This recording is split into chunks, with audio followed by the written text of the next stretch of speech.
It's my privilege to be bestowed this honor of addressing this august country.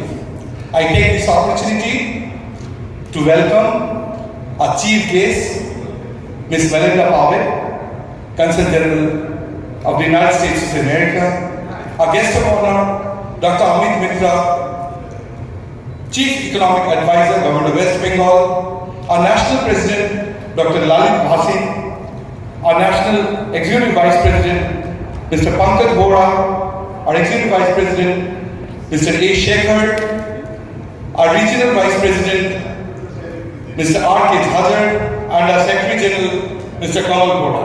I hope in excitement I haven't missed anyone.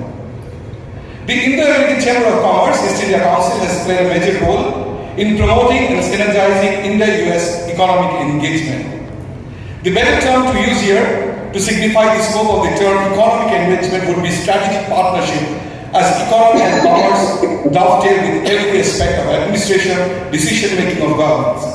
The topic of discussion today is one that has importance not just for our countries, but for the entire world. The world today is looking at our vibrant democracies as a touchstone to the way forward for the entire human civilization. We are at the front of hope, equity of progress, and answers to all nations, whether rich or poor or stable or belligerent. The India-US strategic partnership is based on shared economic values and convergence of interests on broad-based, multi-sectoral, bilateral, regional, and global issues. If we look at the dialogue process between our two great democracies, the Indian ethos of Sanja Prayas Sabka Vikas is reflected well in the joint statement of 2016, which describes us as enduring global partners of the 21st century. Whether it is trade and investment, defense, education, agriculture and technology, clean energy, environment and health, India and US are beacons of cooperation, setting examples and trends for the whole world. Our joint push for the achievement of the UN Sustainable Development Goals of the SDGs, 17 SDGs, is not just an administrative concept, but a cultural one too, as our people rise to the same slogans of caring, sharing and compassion for our fellow humans all over the world. Our two countries are holding dialogues at various ministerial levels for effective dissemination and sharing of knowledge in various areas of services, products and industries.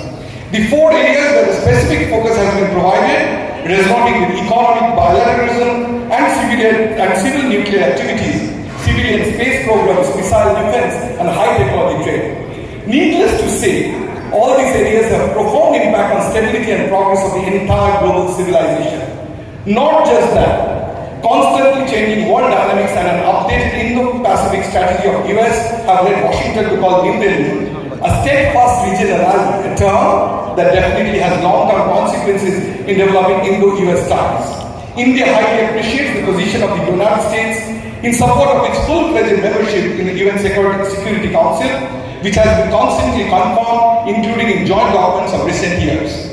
In the spirit of multilateralism, prioritizing strategic dialogues such as the Quad, which includes India, Australia, Japan, US, and the West Asian Quad, which includes US, UAE, India, and Israel, becomes imperative from the economic, socio-political, and environmental perspectives too.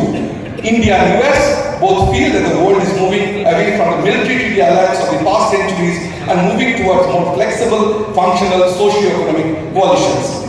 The US is India's largest trading partner, with commerce worth $190 billion flowing into the two nations. India also continues to enjoy a trade surplus with the United States, which is significant. The depth of the trade and investment relationship between India and US are not only complements and underscores of strategic partnership, but holds the potential to shape the economic architecture in the Indo-Pacific. As the two nations venture into another tumultuous decade that began with the devastating COVID pandemic, the need to further facilitate research, development and business efforts in various 10 areas grows more and more vital. Also, the two countries stand tall together in their pledge towards a world that bestows upon better health to its people and environment. Many such common areas and goals take us forward together. The pandemic has been an exigency that has redirected the relationship between the two countries to a forward-looking assessment of regional and global geopolitics. We are now looking towards the strengthening of the global value chains, or the GVCs, by enhancing two-way foreign direct investments and providing incentive for the private sector for investment, facilitating the integrated JVCs that serve our economic and national security interests. For example, the United States International Development Finance Corporation, or the DFC, is providing debt financing to green energy companies to finance renewable energy projects in India.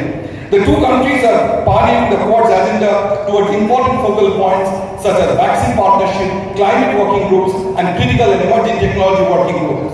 Cybersecurity and artificial intelligence don't know borders, but are vital points of collaboration for ensuring proper utilization of intellectual resources, countering data piracy, and counter-terrorism, which are major areas of concern in modern society. The spectrum of Indo-Us ties continues to expand, and the next decade will witness greater opportunities for the two countries to align their objectives and capabilities. The Indian Prime Minister's state visit to the United States 2 months back was indeed about celebrating the transformation of bilateral relations between the two countries to set up a more ambitious agenda for the future, a future that engenders more peace and prosperity, not just for the two nations, but for the entire world. So now, we will move towards our efforts to trigger discussions and dialogues on the most important aspects of humanity, particularly in post-COVID world. The technical sessions will talk about education and its indeed impact on health awareness and services, the need to work on MSMEs to revive economies and services, and the need for clean energy.